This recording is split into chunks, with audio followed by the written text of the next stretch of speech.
González Ugalde.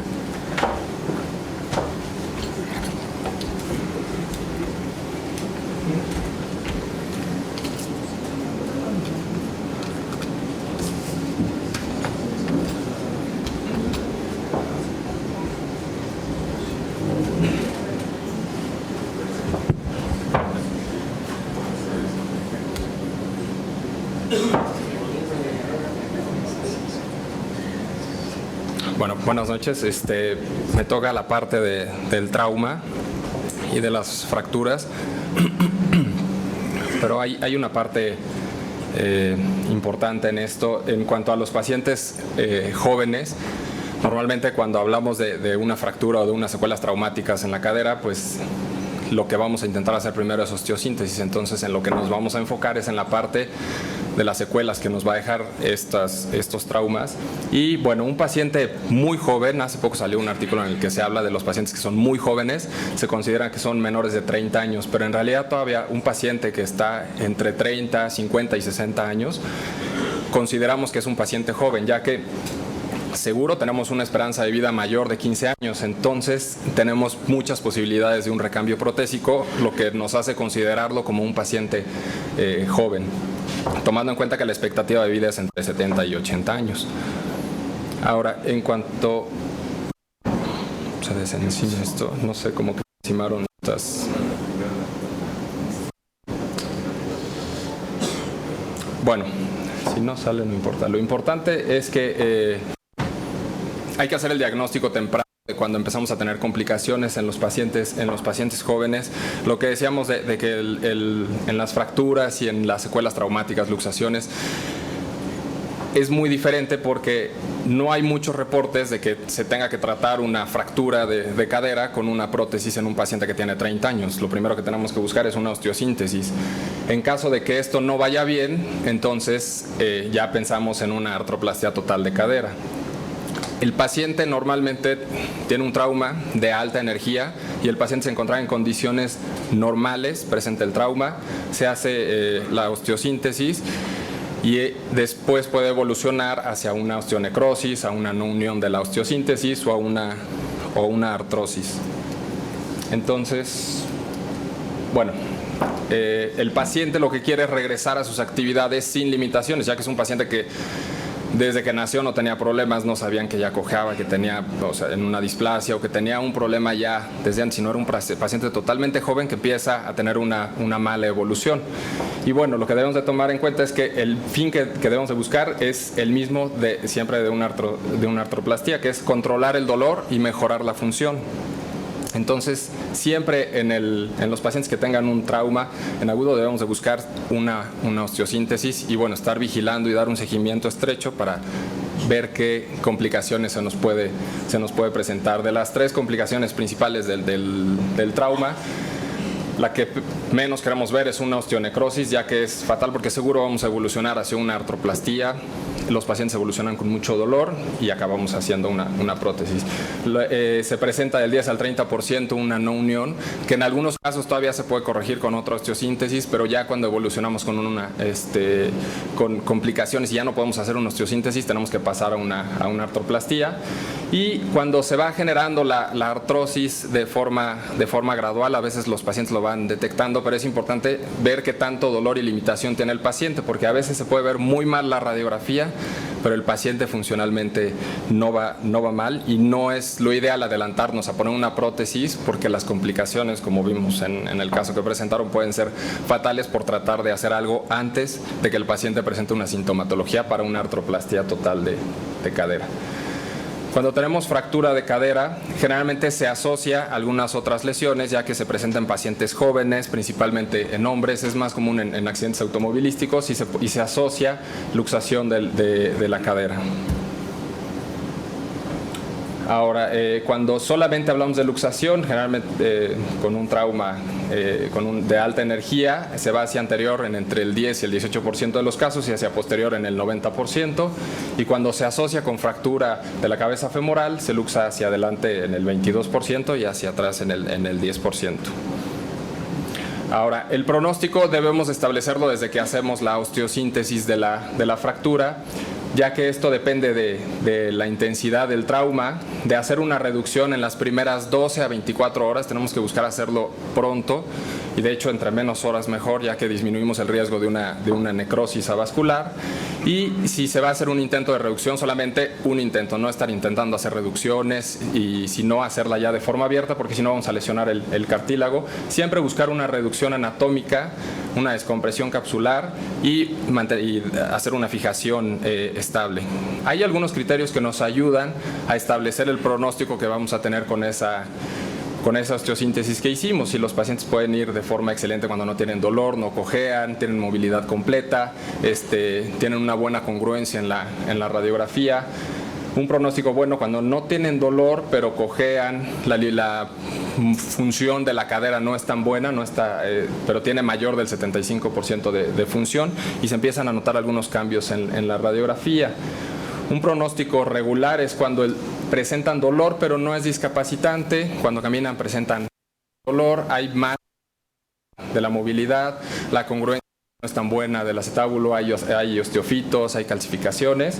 Y un pronóstico malo es cuando el paciente, después de hacer osteosíntesis, tiene dolor que le incapacita, empieza con contracturas y la radiografía se ve que empieza a evolucionar de forma no favorable. Entonces, hablando de la parte de las fracturas de la cadera y de la luxación, lo que vamos a presentar cuando hay artrosis postraumática se va a presentar normalmente puede ser entre 10 y 15 años. A veces se presenta en forma más temprana, pero como que se va tolerando un poco más y va evolucionando. Y va a depender dependiendo del tipo de fractura, cómo se va presentando esa artrosis. El problema, por ejemplo, es la necrosis avascular, que esa se puede presentar en los primeros 2 años, va a ser muy limitante, se presenta en el 10 al 20% de los casos y normalmente tenemos que hacer una artroplastia total de cadera, y también en los casos de no unión hay que evaluar bien si se puede hacer otra osteosíntesis o si definitivamente ya debemos de pasar a una artroplastía. Cuando pasamos a la parte cuando hay fracturas del acetábulo, la energía del trauma va a ser absorbida por el cartílago. Hay que considerar que hay compromiso de la superficie, si hay compromiso de la superficie de carga, qué tanto desplazamiento hay en la fractura, cómo quedó la reducción después de la osteosíntesis, qué tan estable quedó, qué tan conminuido están los fragmentos y si hubo o no hubo luxación y si hay alguna otra lesión asociada a esta fractura. Y bueno, en la parte tardía, ¿qué es lo que vamos a encontrar? Pues podemos encontrar osificaciones heterotópicas, la necrosis vascular se presenta entre el 2 al 10% de los pacientes, luxaciones, la artrosis postraumática y pseudoartrosis. Entonces hay que tener cuidado porque después de que se hizo la osteosíntesis y se hace una artroplastía, se tiene que tener todos los elementos para hacerla de forma favorable, ya que a veces si no se escoge de forma adecuada el implante, sabemos que a veces poner algunos anillos, el riesgo de que ese anillo falle a 5, 7 años es muy alto. Entonces, si son pacientes jóvenes debemos de considerar un implante que nos vaya a dar una buena longevidad y hacer una buena decisión. ¿Qué otra cosa debemos de considerar en las fracturas de cadera y fracturas de acetábulo? Que casi todos los pacientes tienen cirugías previas. Entonces, cuando entremos a hacer la cirugía es como si estuviéramos haciendo una cirugía de revisión, porque vamos a encontrar ya fibrosis, diferentes abordajes, algunos que dependiendo del método que usemos, si usemos abordaje lateral o abordaje posterior, pero no siempre se ajustan nuestros abordajes a la colocación de la prótesis. Entonces es importante entrar con todos los elementos. Los implantes no siempre se pueden retirar por el mismo abordaje que vamos a colocar la prótesis, entonces tenemos que hacer una buena planeación quirúrgica. No siempre se tiene que quitar todo el material, podemos hacer una tomografía y hay veces en las que la osteosíntesis no nos estorba para nada para hacer una artroplastía. Entonces tiene que estar el estudio completo del paciente y siempre hay que buscar conservar la parte muscular del paciente para que pueda regresar a las actividades. Entonces hay que hacer un buen análisis de lo que vamos a hacer, qué necesitamos quitar, qué no necesitamos quitar, en cuántos tiempos, y completar con radiografías de pelvis, una P de pelvis, una PI lateral de cadera. Normalmente nos ayuda mucho a hacer una tomografía de cadera y completar con estudios como biometría hemática, velocidad de conducción, velocidad de sedimentación, proteína C reactiva. Todos estos nos ayudan a descartar que haya un proceso infeccioso y que entremos, hagamos una osteosíntesis y a las 2 semanas estemos con una cadera infectada. Y si vamos a hacer en 2 tiempos, o sea, primero vamos a quitar el material, después para después hacer la artroplastía, tomar biopsias, hacer cultivos y hacer todo para descartar una infección. Si lo vamos a hacer en un solo tiempo, también debemos de tomar cultivos de hueso y hacer los estudios en diferentes laboratorios y tomar biopsia de acetábulo, biopsia de fémur, porque si sale un agente lo podemos empezar a tratar desde que sale de la cirugía y podemos evitar que progrese una infección, y puede estar por lo menos un tiempo en supresión antibiótica y podemos controlar ese proceso infeccioso a tiempo antes de que empiece a generarnos problemas en el hueso. Y en cuanto a la selección de implantes, bueno, aquí influye mucho también la experiencia de cada cirujano. Hay quienes tienen más la tendencia hacia cerámica en cerámica, cerámica en polietileno,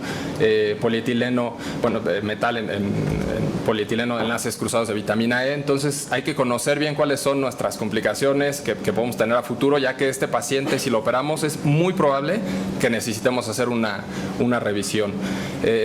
El metal en metal, bueno, pues ahorita ya no se está utilizando. Los resultados que tenemos nosotros en los pacientes que se utilizó son muy buenos, pero pues de momento no es lo ideal utilizar en ningún paciente, pero sí tenemos que conocer los pares articulares que vamos a utilizar. Y en cuanto a la decisión de cementada o no cementada, si decidimos hacerlo no cementada, pues utilizar implantes que tengan un buen mecanismo para que haya un buen crecimiento óseo alrededor de la prótesis, una menor invasión del implante. Nosotros por eso intentamos utilizar implantes de menor longitud, que tengan menor invasión al canal, pero bueno, pues falta todavía algunos estudios para ver, pero hasta ahorita la ventaja que tenemos es que si vamos a hacer una revisión, pues al tener un poco menos invasión del canal, podemos hacer inclusive una revisión con un implante primario.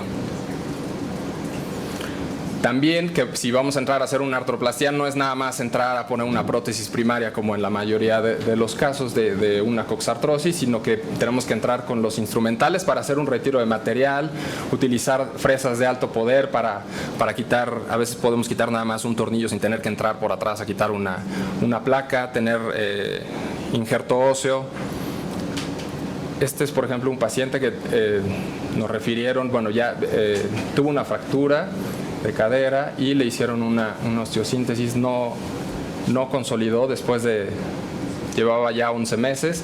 El problema es que le hicimos una tomografía y y notamos algunos cambios ya de necrosis de la cabeza, por lo que se decidió que ya no era candidato a hacer otra osteosíntesis y decidimos realizar una artroplastía total en la que el paciente normalmente evoluciona bien, pero tenemos que estar dándole un seguimiento a largo plazo. Entonces, creo que todos los casos que son en los que se tiene que hacer una artroplastía en un paciente joven, se debe de considerar que hay que entrar con todos los elementos para disminuir la cantidad de errores que pudiéramos tener, porque ese paciente de por sí, por el tiempo que va a tener la prótesis, va a necesitar una revisión y vamos a tratar de alargar lo más que se puede esa revisión.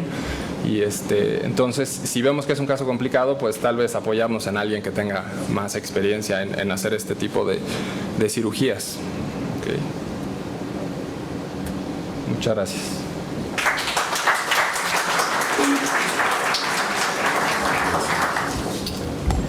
Y por último tenemos al licenciado Merlindon, que es psicoterapeuta corporal y nos va a presentar impacto psicosocial del paciente con reemplazo total de cadera.